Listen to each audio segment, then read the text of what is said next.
தமிழ்நாடு நிதிநிலை அறிக்கை 2025-2026 எல்லாருக்கும் எல்லாம்.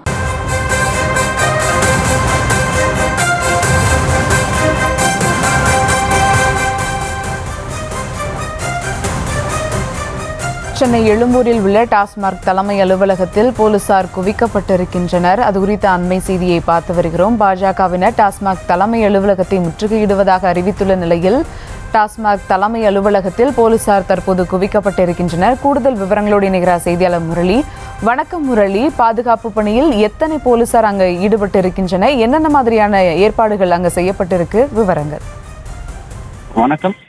சென்னை எழும்பூரில் இருக்கக்கூடிய தாளமுத்து நடராஜர் மாளிகையில் அமைந்துள்ள டாஸ்மாக் தலைமை அலுவலகத்தை முற்றுகையிட்டு ஆர்ப்பாட்டம் நடத்த இருப்பதாக பாரதிய ஜனதா கட்சி தலைமையிலிருந்து அறிவிப்பு வெளியாகியிருந்தது. அதன் அடிப்படையில் இன்று காலை 8 மணி முதல் 100க்கும் மேற்பட்ட போலீசார் இந்த பகுதியில் குவிக்கப்பட்டிருக்கிறார்கள். குறிப்பாக கடந்த 6ஆம் தேதி டாஸ்மாக் தொடர்பான அனைத்து இடங்களிலும் அமலாக்கத்துறை அதிகாரிகள் சோதனை நடத்தியிருந்தார்கள். இந்த சோதனையானது 3 நாட்களாக நடைபெற்றது. இந்த சோதனைக்கு பிறகு அமலாக்கத்துறை 1000 கோடி ரூபாய் வரை முறைகேடு நடந்திருப்பதாக ஒரு செய்தி குறிப்பை வெளியிட்டிருந்தது. அதன் அடிப்படையில் டாஸ்மாக் தலைமை அலுவலகத்தில் இருக்கக்கூடிய ஒப்பந்ததாரர்கள் அதே போன்று அனைத்து இடங்களிலும் இந்த சோதனை நடத்தப்பட்ட பிறகு 1000 கோடி ரூபாய் வரை முறைகேடு நடந்திருப்பது உறுதி செய்யப்பட்டது. இது தொடர்பாக பல்வேறு அரசியல் கட்சிகள் விமர்சனம் செய்திருந்தார்கள். அதன் அடிப்படையில் பாரதிய ஜனதா கட்சி சார்பாக தலைமை அலுவலகத்திலிருந்து இந்த எழும்பூரில் இருக்கக்கூடிய தாளமுத்து நடராஜர் மாளிகையில் இருக்கக்கூடிய டாஸ்மாக் தலைமை அலுவலகத்தை முற்றுகையிட்டு ஆர்ப்பாட்டம் நடத்த இருப்பதாக ஏற்கனவே அறிவிப்பு வெளியிட்டிருந்தார்கள்.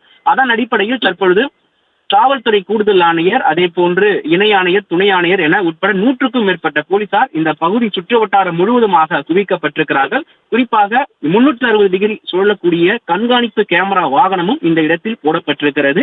இதனிடையே அந்தந்த தலைவர்கள் பாரதிய ஜனதா கட்சியில் இருக்கக்கூடிய முன்னாள் தலைவர்கள் வீட்டிலும் போலீசார் பாதுகாப்பு பணியில் போடப்பட்டிருக்கிறார்கள். அவர்கள் அங்கிருந்து இந்த இடத்திற்கு வரக்கூடாது என்பதற்காக இந்த பாதுகாப்பு போடப்பட்டிருப்பதாக தகவல் வெளியாகி இருக்கிறது. கூடுதல் விவரங்களுக்கு நன்றி முரளி. தமிழ்நாடு நிதிநிலை அறிக்கை 2025-2026 எல்லாருக்கும் எல்லாம்.